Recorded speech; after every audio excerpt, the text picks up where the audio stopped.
It's definitely very much an honor to have here Jose-Antonio-de-la-pena from UNAM, and he's going to be talking today about the Lie algebra associated to a unit quadratic form. So thank you very much for being here. No, thank you for the invitation.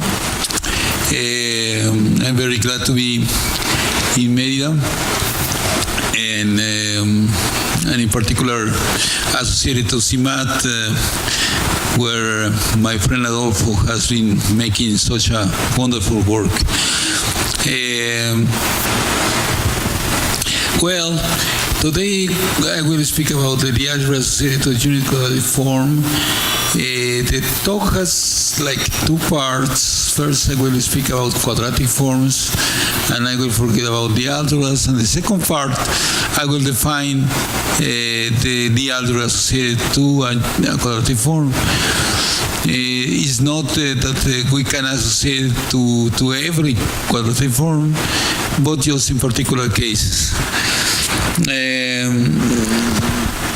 Well, before starting, I tell you two stories. One is about myself. So then there's, I have a problem of batteries, internal batteries, and therefore I can start speaking very low.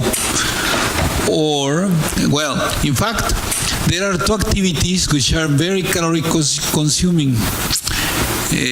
One is speaking, the other is thinking. So then either if you see that I'm speaking very low or that I'm speaking without thinking, please tell me something, raise your hand. Okay. The other story I tell you in a moment.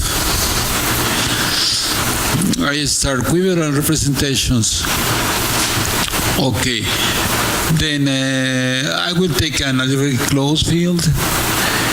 Then, because of a theorem of Gabriel, any algebra is Morita equivalent. The Morita equivalent means the model category is equivalent to the algebra given by a quiver, a quotient of a quiver algebra.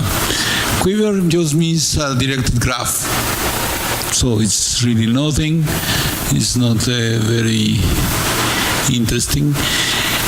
And modules over this type of algebras are what they call representations. Representation is just associate. You have a diagram like this one.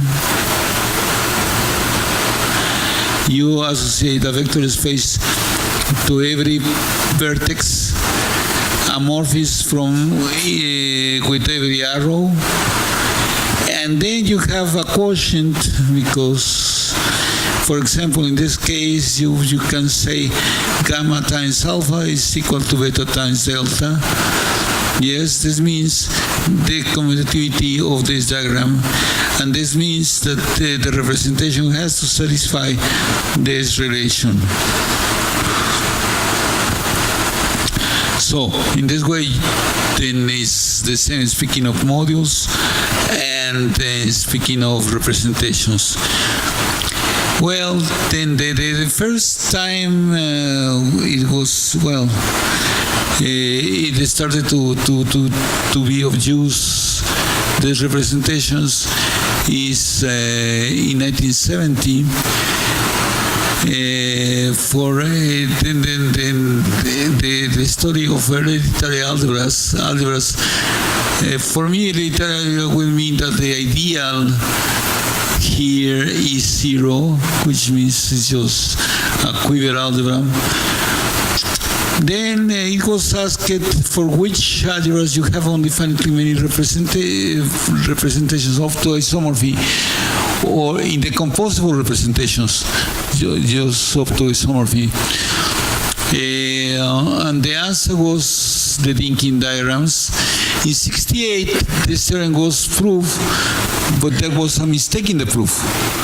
In the 1970, Gabriel proved it correctly, and then it was found that then the answer was the linking diagrams exactly. So that's AM, the exceptional diagrams, C6, 7, and 8.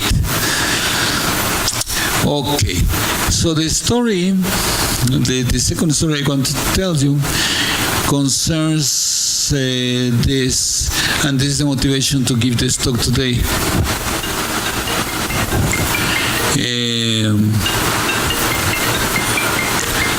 This is my telephone, excuse me.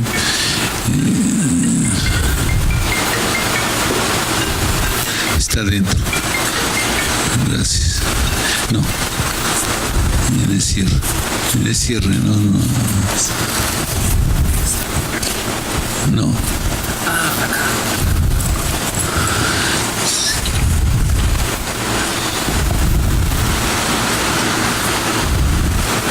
Okay, so I turn it off.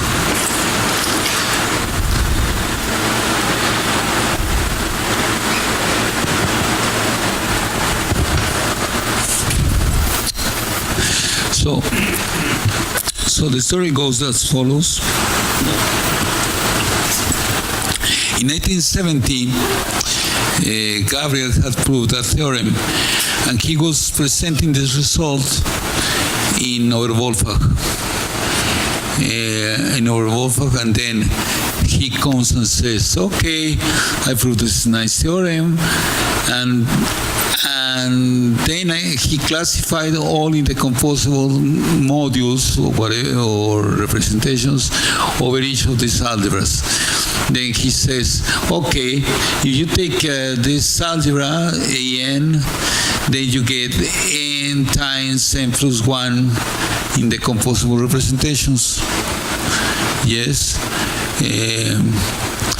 Then he says, well, in the case n, then you get 2n times n plus minus 1 in the composable representations. And then from the public, in the audience, someone said this before he said. Okay, he got interested, let's say. And then he says, okay, 6 is this algebra like this, and then you get 30, and then the same person from the audience says 32 in the composable representations. Okay, then Gabriel, then he gives the numbers 47, and again this person says, oh, I don't know, like 45 or something. And then he said, did you already prove the theorem? And that was the person that he was asking to was Jack Titz. And Titz said, no, I cannot prove this theorem. And then how do you know what I want to say? And then he said, oh, I don't know what you want to say. It's just, I'm just telling the number of roots in the root system of the corresponding Lie algebra, because he saw that these are the semi-simple Lie algebras precisely. Yes, and then there's numbers associated to the roots for the and then what Titz was saying was the number of roots in the system of the Lie algebra corresponding to this. Yeah. And then that was 1970. For 40 years, nobody really knew why these numbers correspond. Yes. In fact, that was the first time they discovered. In fact, and I will tell you some nice argument which goes by the name of Titz. And then there's the so-called Titz quadratic form, which is very important in the theory. And this comes precisely from this remark that he was making during this talk. But in fact, it was not clear on the time, and it was not clear for many years what is the relation between these numbers, the number of indecomposable modules, and the number of roots in the root system corresponding to the semi-simple algebra. what they had to do, it was not really clear. Okay. So what I will, at the end of the talk, make some of the remarks on this. Okay, after this was made, Gabriel defined the so-called teeth form, and Gelfand and collaborators, it was the paper of Bernstein, Gelfand, and Ponomarev. They proved that there was a bijection between the decomposable modules and certain dimensions. Dimension of the representation means for every vertex you have a dimension of a vector space. Yeah, between the decomposable modules and roots of the so-called teeth form. There was a form, a bilinear form, and there was a quadratic form associated to it, which I will define in a moment. And this bijection is also central to the theory. Okay. But there was some other cases which were known. In fact, the Ukrainian group,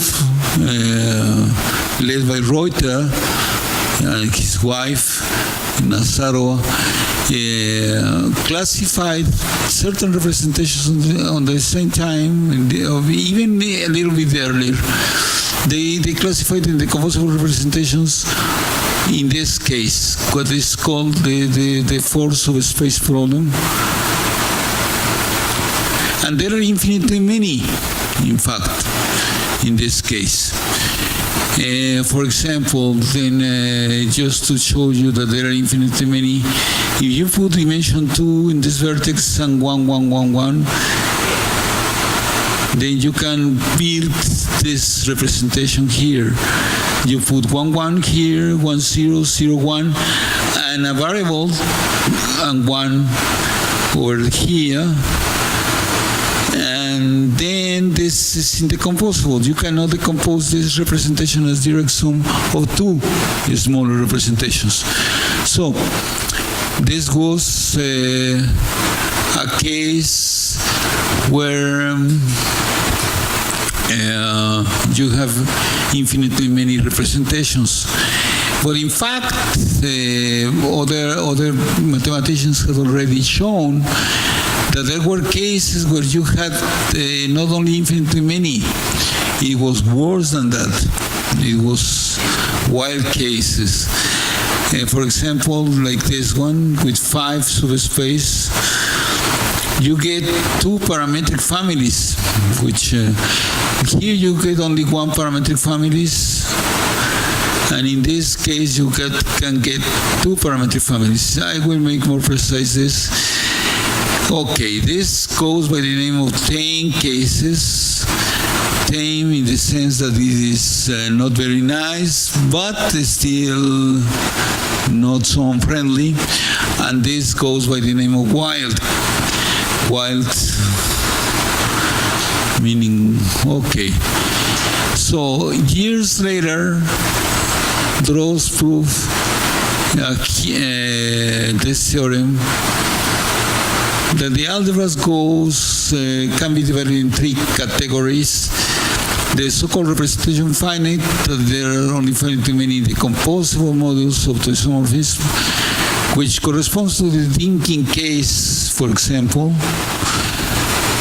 Tame, that means that you have only 1 parameter families, and 1 parameter families are always being in this way. So for every dimension n, if you look at the modules in dimension n, they are of the form sum by module over kt and the algebra, and then this in this way you obtain 1 parametric families. And wild, then there's a function in 2 variables which preserve the decomposable modules. Preserving the decomposable modules, or classes of the decomposable modules, means that it preserves in the composables, and also injectively. So if two are isomorphic, then they were isomorphic here. So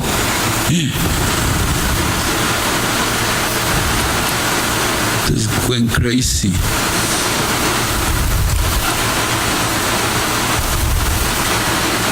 Okay.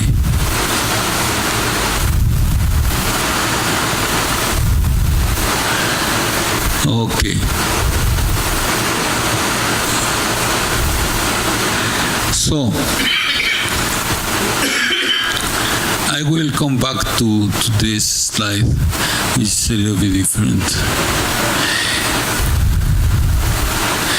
So I want to see what means tame. The tame means then that I can two things. I have infinitely many decomposable modules, but I can classify them somehow. Yes, by means of one parameter families. This is very simply like this. I mean, if you take two arrows, I don't know if you have seen the beautiful book of a linear algebra book of whom? A Russian, I forgot in a moment. Yeah? No. Yeah? No. There are so many Russians. Not only. No. It's a linear. Oh, I forgot in a moment. I will remember. Okay. Then in this book, in elementary way, they classify all the decomposable modules over this Kronecker algebra. In fact, the classification was given by Weierstrass and Kronecker. Kronecker didn't finish the classification and Weierstrass completed. Or just the other way around. Anyway, you have these representations either, then they have dimension n and n plus 1 here, and then you have identity with the exception of the last column, or dimension kn plus 1 kn. And these are the unique decomposable representations that you see here. They are given by parameters.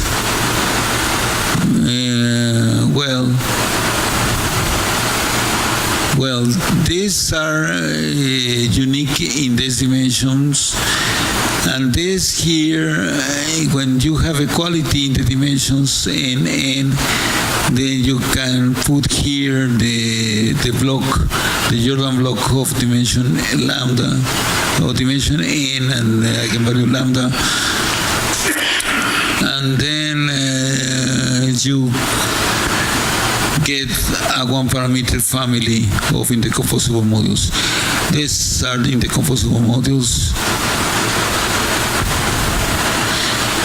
And then you can get through to, I mean, these modules happen to have this property that when you tensor with Mn, you get the family of modules. So this is precisely the tame definition.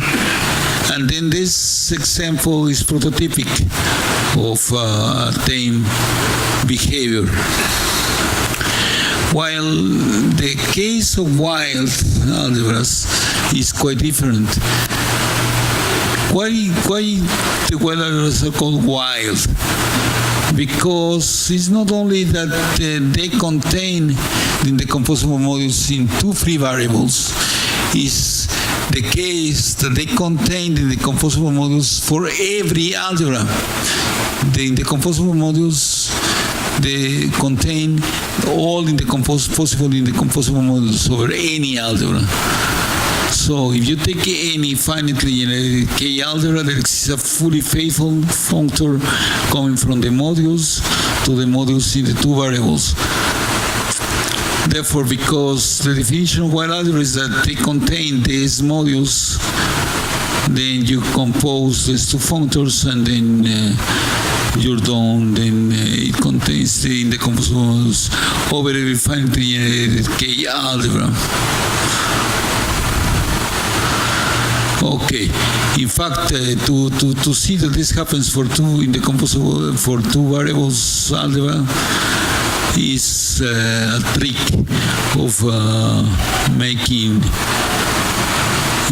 multiplying with certain matrices in a certain way. Not that it's easy, but it's also not so difficult. Okay.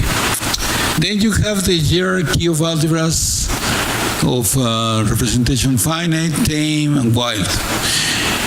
Okay, representation finite are tame also, but nevertheless we divide in three just to make it more clear.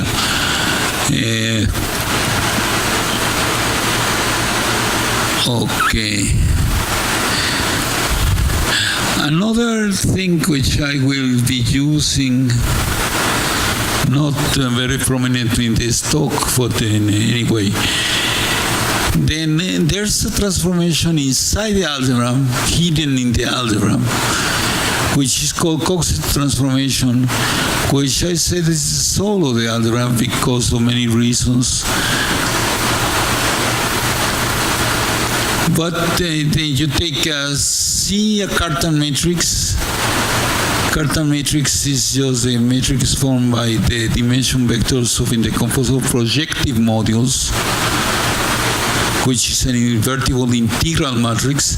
You invert the matrix and transpose, and then you multiply C times C minus T, and then put a minus sign, and this is a so-called Coxeter transformation.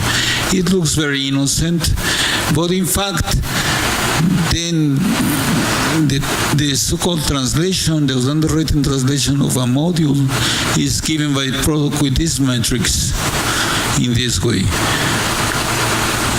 Not in the algebra, not in the module category, but in the right category.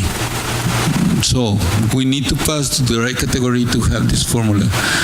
So I will not show this. I will, in fact, not even use this. But then I will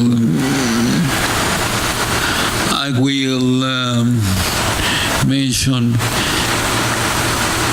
that for the thinking case, this Coxeter polynomials, which is the characteristic polynomial of the Coxeter transformation, happens to be like this, a product of cyclotomic polynomials. Phi m is just the m cyclotomic polynomial. So, also for the affine case, so thinking or extended thinking, this affine case is a so-called tame case for hereditary algebras. This also happens that the Coxeter transformation is a product of cyclotomic polynomials. In fact, one is the difference between this polynomial and this polynomials is that one is not a root of these polynomials in the thinking case. In the affine case, then one is a root. And this was the numbers that it was telling to Gabriel during this talk, I refer. So I want to construct a certain quadratic form associated to an algebra, and then later the properties of these forms will be very important. Some arithmetic properties. Okay, then take an algebra. An algebra means an oriented quiver, an oriented graph with certain relations which define the quotient of the algebra. Then, for example, look at this quiver, which has 25 vertices, it's very nice, and use this relation. Then 1 to 4 generates the ideal, which means the product of this and this is 0. Yes? Then the quadratic form, the teeth form associated to this algebra will have 5 variables. Then it's a unit form. Unit means that the quadratic coefficients are 1. The coefficients of the quadratic terms are 1. And then every time you have an arrow from 1 to 3, then you put minus sign from x1 to x3, x2 to x3, 3, 4, 3, 5. And then you have here a relation from 1 to 4, and then you put a plus sign, x4, 1, 4. Okay? Very simple. Okay, well, it happens that this form can be written this way. This is Lagrange reduction of the form. Okay, I don't care, in fact, that it's written this way, but later we will see that non-negative forms are nice in a way. So we see in this, by Lagrange reduction, that this form is non-negative. Well, so which ingredients you need to define this quadratic form for every algebra? Well, in fact, you need to only counting the arrows. This is the extensions, the first extensions of the simples between the simple modules. The simple associated to I and the simple associated to J, and then you take the dimension of x1 is, and then the second extension is also very important, because then if you take the dimensions of the extensions, then the specificity is numbers. Then the information that you took is first and second extensions between simple modules to define the quadratic form in this way. So in fact, what you need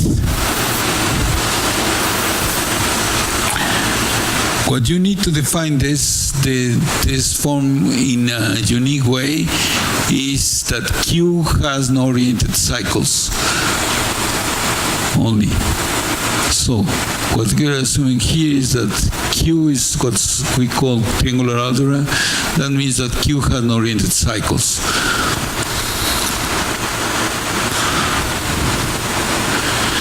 Okay, now that we have seen that this form is important, we start looking for arithmetic properties of this form. For example, weakly positivity. Well, weakly positivity means what? Is positivity, but weak.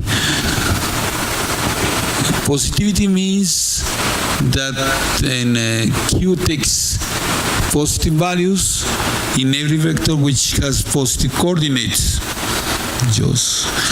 And weak is just that then you take vectors which are positive, and in those Q takes positive values. So Q is positive in positive vectors, non-zero positive vectors. Well, these forms accept only finitely many roots, non-negative roots. Well, in fact, then this precisely the situation in the thinking case, in the thinking diagrams. They only accept finitely many decomposable modules. And in fact, in the decomposable modules will be the roots because of the Gelfand theorem. And then there are only finitely many decomposables. Therefore, in the thinking case, there are only finitely many roots. Well, the proof of this theorem is very simple. In fact, I give two different proofs in 3 or 4 lines each. And the two of the proofs go back to the same point. One uses compacity. one uses compacity in topological sense in the real over the real numbers. Okay, I will not go to the proof.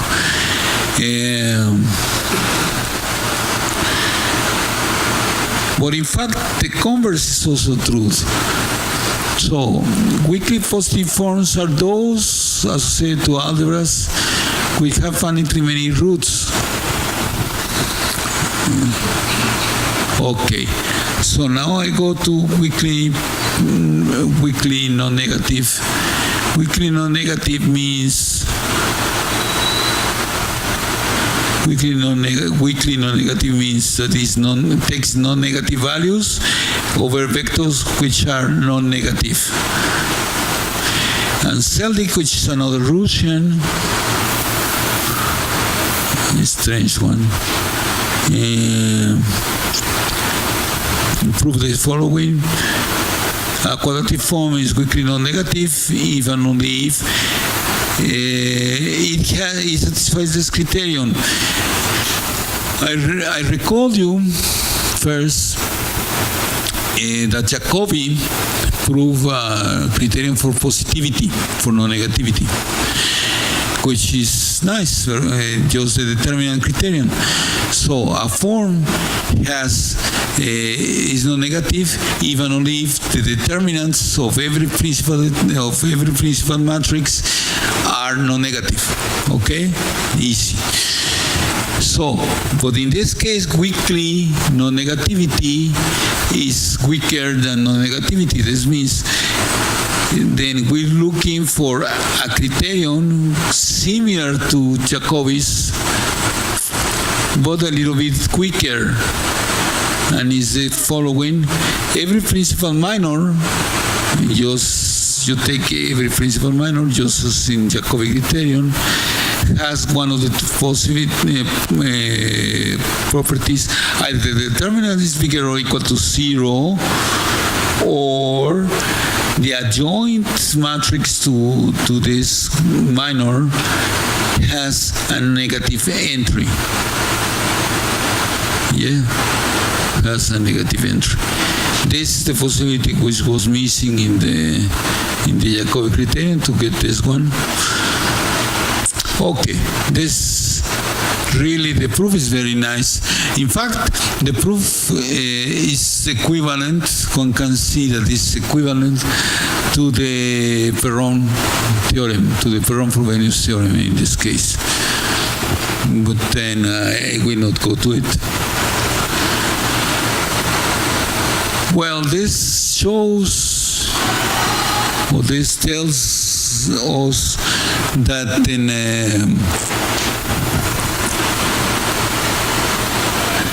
this tells us that there are efficient methods to know algorithmically to check if a quadratic form has one of these properties: weakly positivity, weakly non-negativity, or positivity or non-negativity. And those are the important properties that we are looking for. Okay, now I go to some theoretic arguments for a moment. So I want to read some properties of the algebras in the Zariski topology. Zariski topology is the one given by the closed sets are the zeros of polynomials. Okay? So zeros of polynomials, P1 of 2Ps. Okay, so perhaps you can read by yourselves these properties. Is very elementary. If you take a set of polynomials, I will denote by zeta s, the 0, 0 of s, and this is the same as the one generated by the ideal generated by s, or the radical of the ideal, just by definition. And then this behaves just like closed sets. Set of a union is the intersection of these closed sets. Of the product is the union. And then immediately in this language, you can state the Hilbert's basis theorem, that there exists a finitely many set of polynomials, just making this equality true, or the Hilbert non-restricted sets, which means that a polynomial satisfies this ideal if and only if it belongs to the radical. We call a zero set is called a fine variety, and the corresponding ring is the coordinate ring. I think everybody knows this. It's really very, very elementary. This notation. Another, just to fix notation, we call reducible a set that is written as union of proper closed sets. Otherwise, it's called irreducible. Irreducible sets are in the heart of the definition of the dimension. Then you take the maximum of the chains that can be formed this way, and this is called dimension.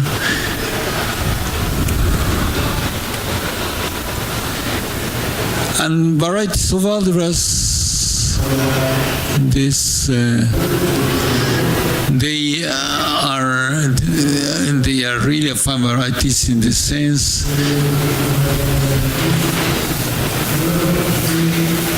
because then they form an open subset of the associative algebras. So you form the bilinear forms, take the associative algebras in the bilinear forms, this is closed. And then you can define a regular map here, and the algebras are the inverse of this, of the image of the one. So this is really simple. And I need some other concepts. I need the actions of groups. If G is an algebraic group, then the action of a variety is amorphic, satisfying these conditions, which are the usual ones. And the orbits are the images by the action of the group. The stabilized is the automorphic group in such a way that the dimension of the orbit is the dimension of the group minus the dimension of the automorphisms. Yes, this formula is really elementary, but very intuitive, I think. So, those in the orbit, you need a whole group acting, but then equality is gotten for the automorphism of the algebra. And then the generations are those, if you have the algebras and you take any variety, an amorphism, and you get an algebraic family if you take the image of this variety.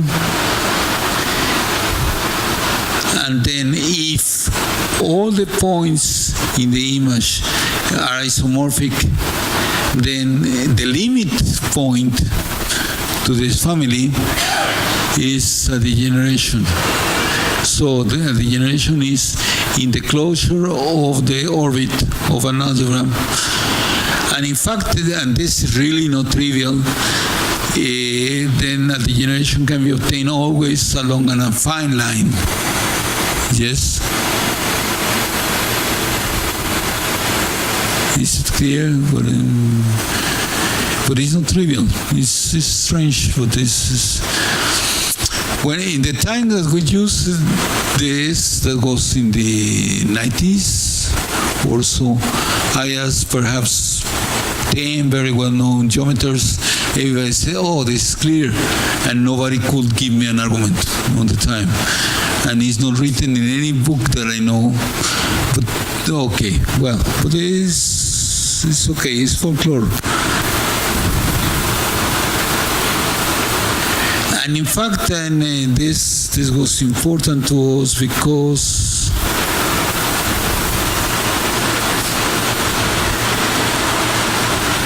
because of this theorem.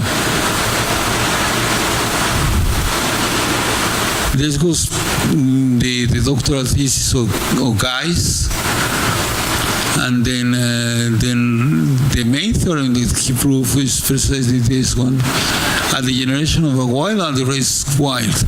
So, wildness is preserved under not the formations, the generations. The formation is the opposite. The opposite construction of the generation is the formation. Well, this is a name, just. But the point is then the generation of wildness was, and this is very, very useful. In fact, because then you can quantify at the end wildness by means of the quadratic forms. You can count things, parameters, by means of, and then this theorem says that wildness can be quantified in some way. Because mu is the number of parameters. So the number of parameters of a variety is the following. You just take the dimension, you look at the decomposition of the variety by means of certain closed sets formed by orbits of the same size of the orbits. Yes? And then count the number of the size of these orbits minus the real dimension of the object. In the okay.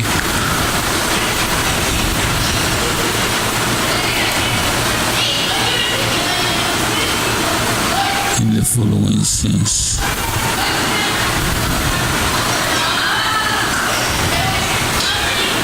The number of parameters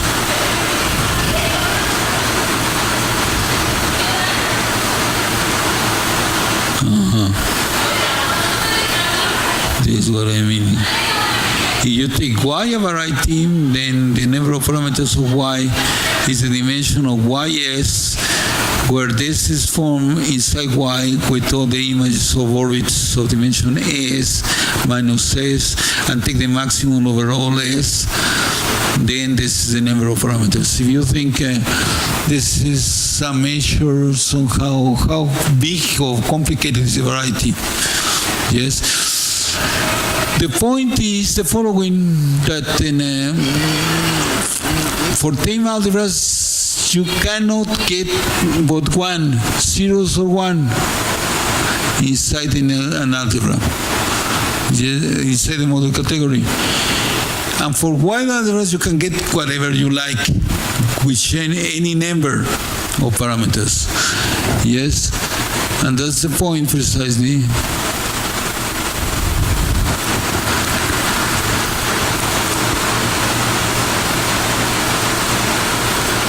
Okay, now let's come back to the quadratic forms. Then I want to characterize the tameness or wideness or representation finiteness of the algebra by means of quadratic form. Then I have to count the dimension of these algebras. Well, the dimension of the module variety is easy, because this, you count all the possible modules, you take the quiver, then you take the dimension of, for every arrow, the dimensions of a vector, set y, x, for every x, y arrow. Then you take all the product of these varieties. This is an affine variety. And then you have to form a quotient of it.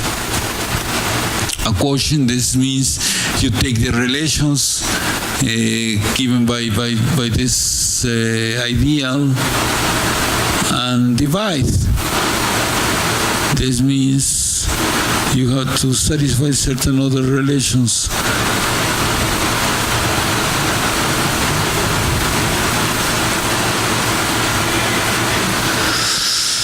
And then if you want to count how many modules you have to take isomorphy, count the size of the orbits. But the size of the orbits are given by the size of the group.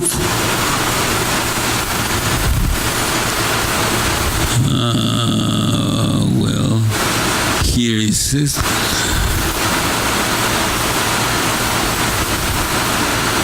Then the dimension of the modules or dimension set is bigger or equal to the product over set I, set j over every arrow minus the relations.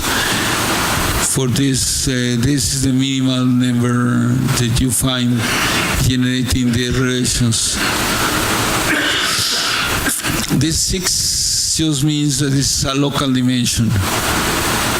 You take the maximal dimension of irreducible components containing X. This is important because then there's a theorem by Cruz saying that then this dimension can be computed in this way.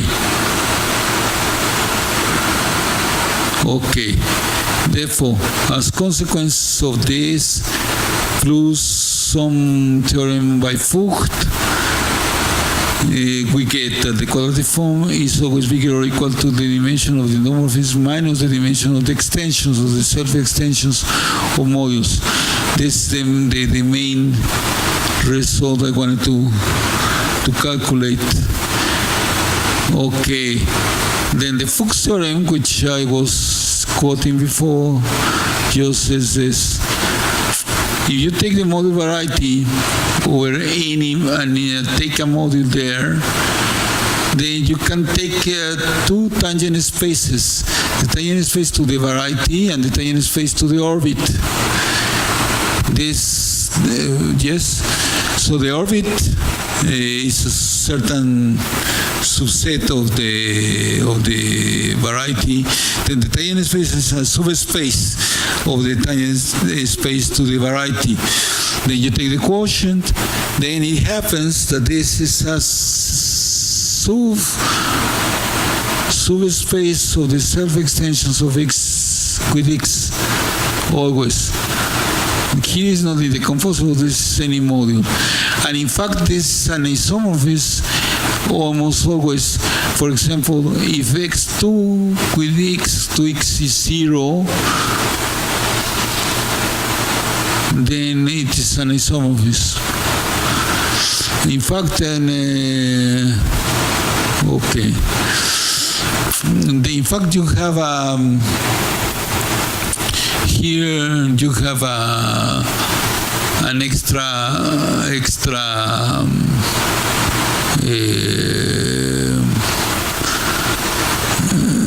structure which tells you that one is an isomorphism, but just for my purpose, x2, x6 is 0, then you have a linear isomorphism. But then this, you can compare the tangent space to the module variety has the same dimension that the module variety in every non-singular points. But in singular points, the non-singular points are always dense. There's this geometry. Therefore, then this means the dimension of this space minus the dimension of the orbit is the dimension of the self-extensions, which is this. This and this is a consequence. Okay, putting everything together, there are two theorems which are useful here. One is due to Bongars. Bongars was a student of Gabriel, and the same case which I proved years after are the following. So, if the algebra representation finite, meaning that it just has finite meaning decomposable isomorphism, then the form, the quadratic form, the T form, is weakly positive. And And if it's tame, then the quadratic form is weakly non-negative. Okay?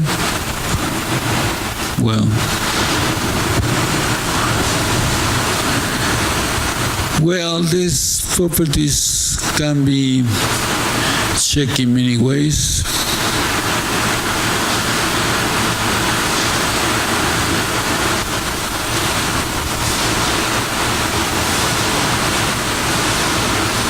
So if additionally we assume that the H1 is Cauchy cohomology, the first Cauchy cohomology of the algebra is 0, then it happens that the algebra is weakly, the form is weakly non-negative if and only if, then these diagrams are not convex subvarieties of the algebras. If you look at these diagrams, this is double extensions of the thinking diagrams. The so-called hypercritical diagrams. Okay.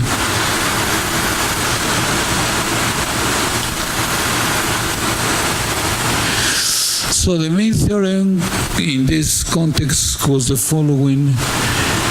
This theorem was conjectured for 20 years, and it was proved 3 years ago or something.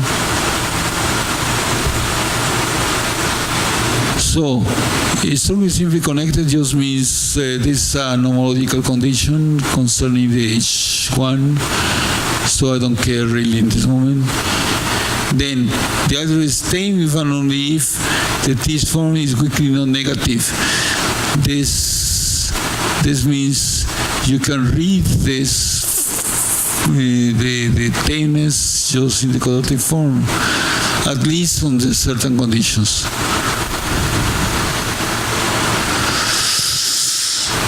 This is the last slide concerning definitions, before coming to the last part, which concerns the announce the algebra. Okay, reduction of weakly non-negative forms. This goes by the name of Gavrilov, which is another Russian. Then, if you take a semi-unit form, we say that we had ones in every quadratic coefficient. Semi-unit means 0 or 1. Okay?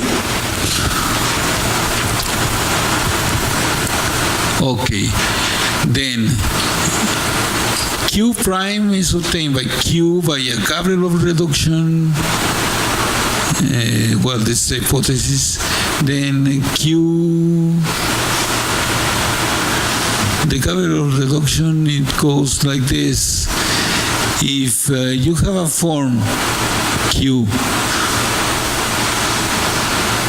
and you have an H, well, first let me tell you, for every quadratic form you can always define a diagram, associated diagram, which is with two types of arrows.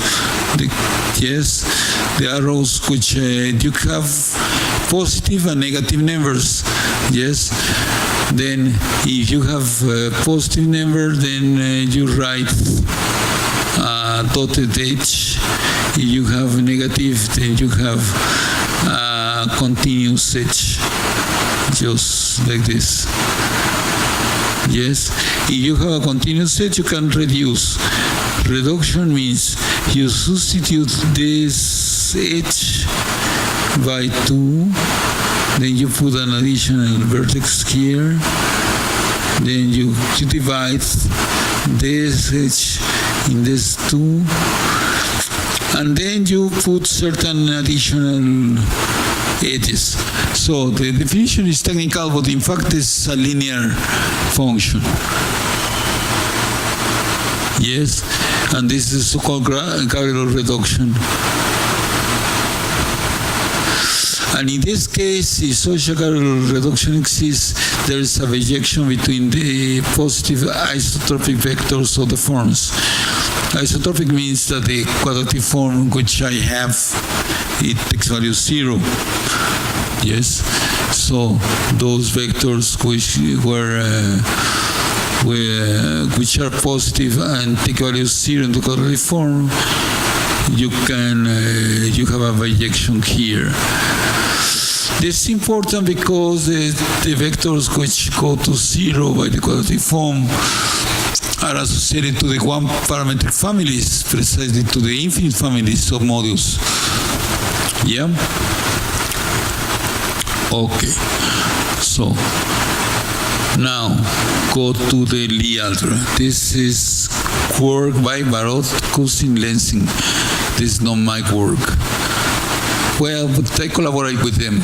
So, anyway, with Lensing and Barot. Barot was in Mexico for many years, so this... okay. So, you want to define, given a unit form, which is a quadratic form, which has ones in the quadratic terms, and integral coefficients, you want to associate a Lie algebra. So first define a cartel matrix associated to the quadratic form in the following ways. Cij is Q of Ci plus Cj. These are the bases of the canonical bases, minus QCi minus QCj. Yes? This is the cartel matrix that normally is defined also for every Lie algebra, simple Lie algebra.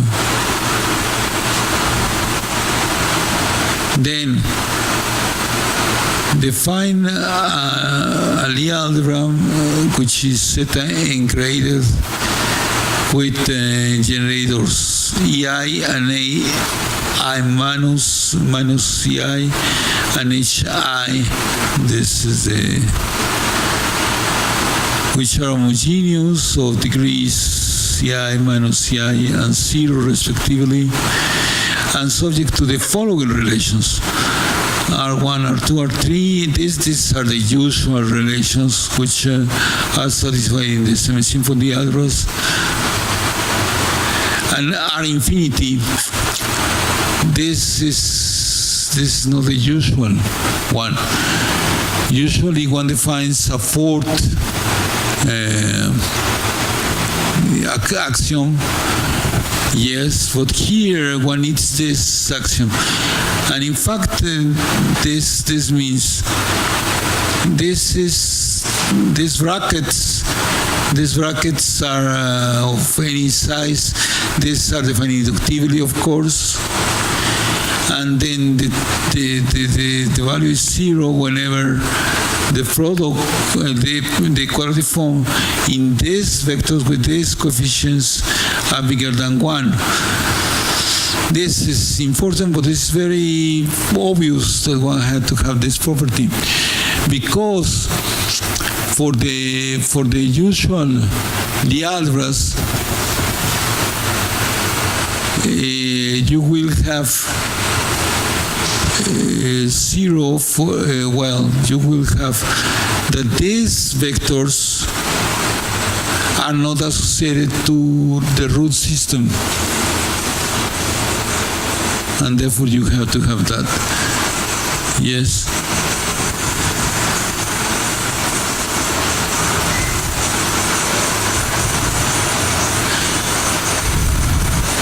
So this is the usual set relation which is asked in any Lie algebra, and this is a special case of the relation R infinity. And not only that, then R infinity is much stronger than this, than the R4. In fact, you have infinitely many relations defined in the algebra. And in fact, you can prove, I will state later in a moment, that in fact, in this infinite set of actions, you can change it for finitely many, almost always, under certain conditions of the quadratic form.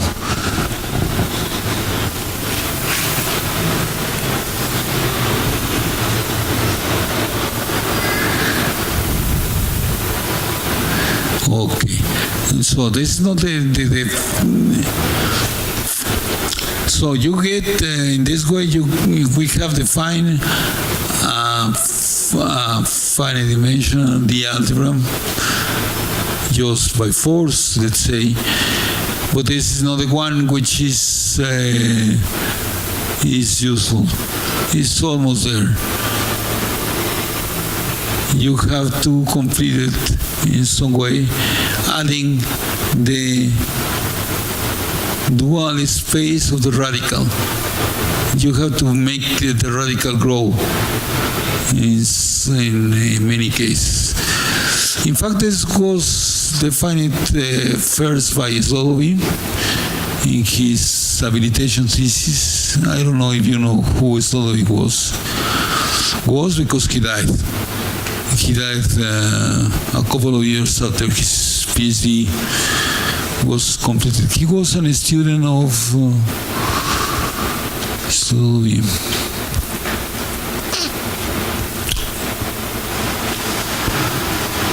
Norbert, maybe. Okay, he's a German.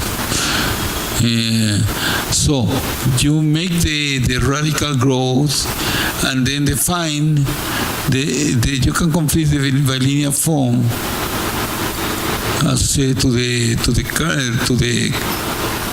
this is the cartel algebra or the Lie algebra, and you complete it in this way. Each time alpha you evaluate in the R.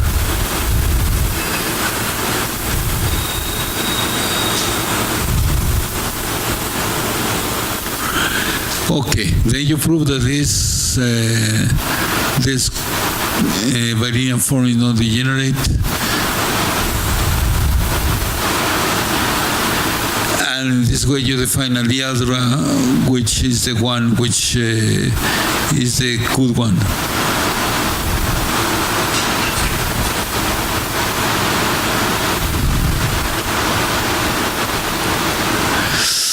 Okay, then you have many properties. In fact, if these algebras are G-equivalent means Gavrilov. By means of Gavrilov transformations, you get that these quadratic forms are equivalent by means of Gavrilov transformations. Then the Lie algebras are isomorphic. So then really is one algebra which you are defining for each quadratic form up to Gavrilov transformations. And in fact, for if the unit forms are non-negative, then this equivalence defines precisely the same equivalence of quadratic forms. Equivalence of quadratic forms, this is the usual equivalence just by meaning that one is obtained from the other by an isomorphism, by a linear isomorphism. So, and this is equivalent to the Gavrilov transform, the equivalence in the non-negative case. A non-negative case which is so, this is an example of algebras where you get forms which are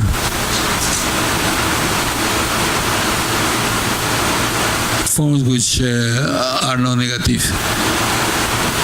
And in fact, I didn't mention before, but this you can read it by the Coxeter matrix, in the Coxeter matrix, and the dimension of the radical, you can read it here. This dimension.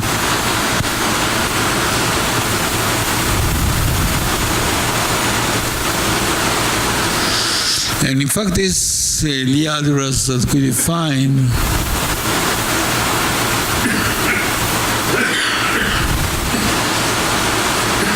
are exactly the simple ways that define Kac-Moody Lie algebras. In the case of rank 1, in the rank 1 case, yes, if the quadratic form has rank of dimension 1, then the algebras that you got here are precisely the simple laced Kac-Moody Lie algebras.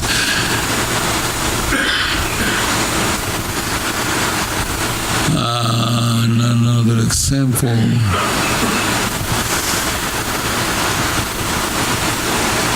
Okay. In these examples, one shows,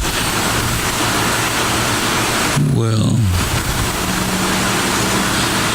for example, if you take a linear sequence of vertices and arrows of 1 up to n, and then divide by the ideal form by every 3 arrows happens to be a 0, yes. So every 3 arrows, 6 to the cube is 0. Then this studies the spectral theory of them, and the spectral theory means the eigenvalues of the Coxeter transformation. And it happens that then if you take D12,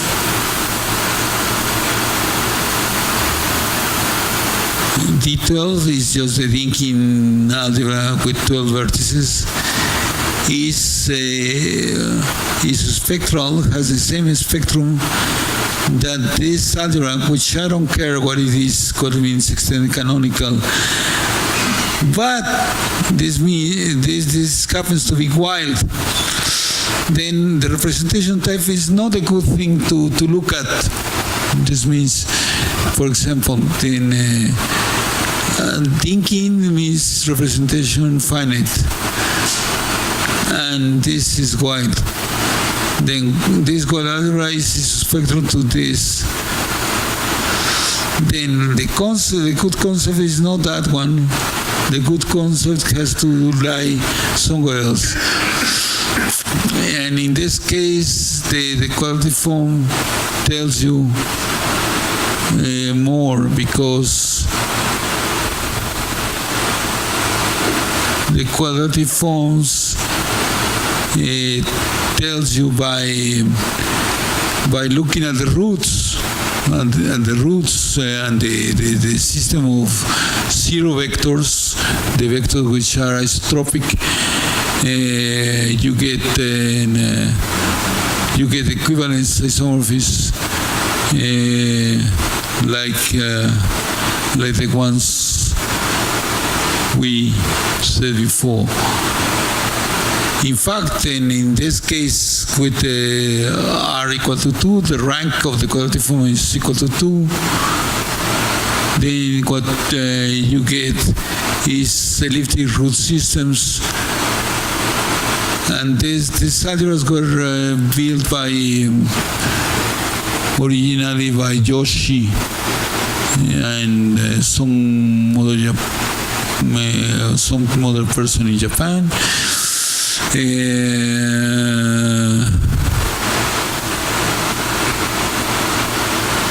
Yoshino. Yeah. Then they constructed elliptic root systems, and this means all the known examples for Lie algebras, the Kac-Moody, the elliptic systems, are associated to quadratic forms which are nicely behaved. Well, this is what I want to. Thank you.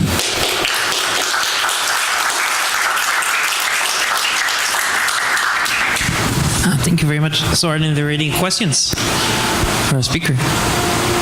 I probably missed a little bit of your point in making a Lie algebra out of the quadratic form that you had.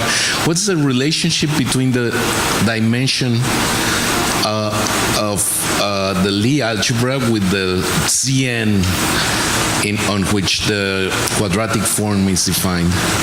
The n in particular? Yeah. Is there any? Can you get back to the definition of the generators of the Lie algebra? In certain cases, this is very well defined. In other cases, not so clear. Isn't it 3n?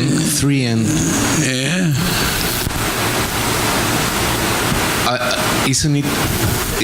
Is it true that the dimension of the Lie algebra is 3n? Well, here, because then you're taking the h goes for the carton subalgebra, and this is the positive and the negative side. Yeah, but apparently you're labeling 3n. Yes. Apparently you're labeling the generators with the I. With the eyes. And you have one for each eye. So it seems. Is it true that?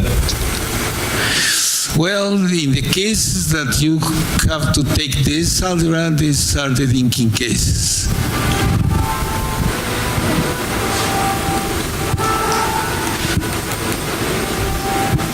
Yes, it happens to be the case.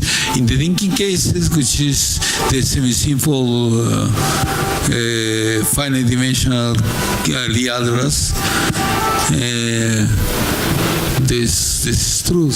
Then it's 3n with n equal to the number of variables of the quadratic form.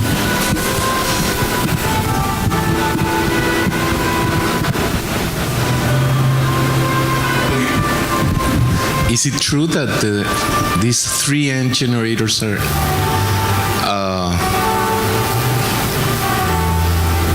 linearly independent? I'm sorry about that. But is it easy to see? Modulo these relations, of course. Yeah, no, these are the... Yeah, then you have to define the algebra. You take the generators and define the equations by means of this. So the Lie algebra is the quotient algebra of this generators satisfying these relations.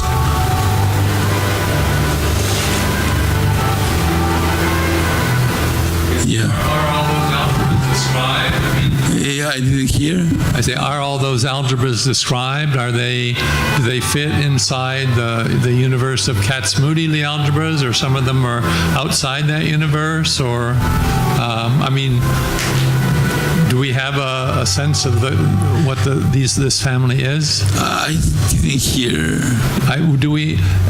Is the collection of algebras that you get this way? Is there some other description of them, or in terms of Kac-Moody Lie algebras, or something? Statement. I guess you had a statement about these Lie algebras. In certain cases, they fit into into Kac-Moody. Was it correct? Yes.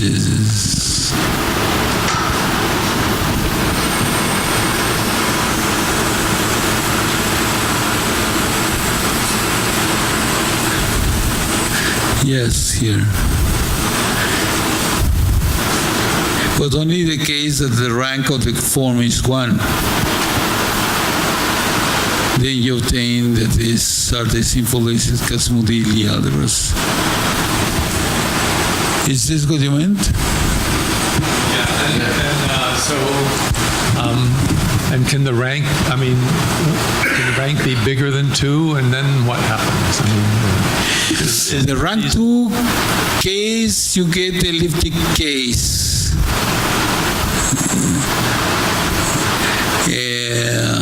For bigger ranks, it's more complicated. Some examples are known, but in general, it's not really. This not so. It goes beyond Kac-Moody. Yes. It goes beyond Kac-Moody. Yes. So what happens if you look at the one of these quivers that correspond to a Dinkin diagram that's not simply laced, like that has multiple, like the B, C, F, or G? Yeah. Is there anything nicer in that case than in a completely wild general case? Yeah. If you're taking the V case, the CN case, and so yes, there's some transformations which are related to this, but it's not written, I'm afraid. Are there any other questions? Well, if not, then let's thank our speaker.